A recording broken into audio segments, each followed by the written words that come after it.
New at 10, a local clean energy nonprofit wants to make traveling the Intermountain West the scenic way easier for people with electric cars.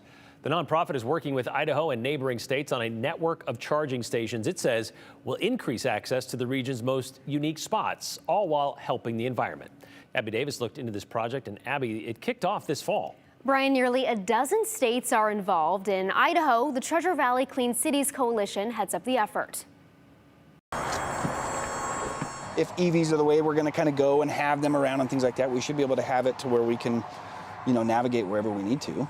An opinion the Treasure Valley Clean Cities Coalition shares. For us here in Idaho, it's looking at what highways in the state could use a little more focus and funding when it comes to putting in EV charging infrastructure. The nonprofit is part of Charge West. I am really excited about this project. A multi-state program funded through the U.S. Department of Energy working to ensure there are enough EV charging stations throughout the Intermountain West.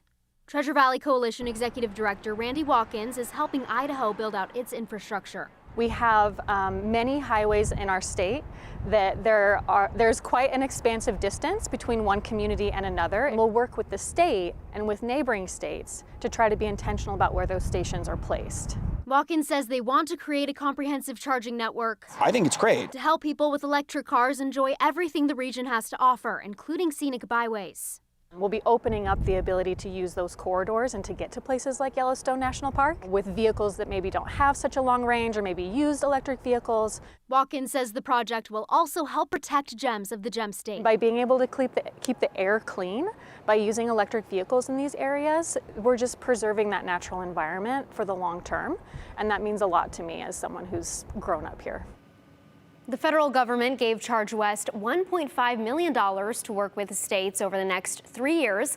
Watkins says that timeline aligns with Idaho's goals to add EV charging stations every 50 miles on interstates and highways. Brian? Well, this is certainly a necessity with the number of EVs in Idaho growing every year by the thousands. So right. People want to take drives, but they're limited by their range when it comes to these things. So it'll be interesting to see how this plays out. All right, thank you very much, Abby.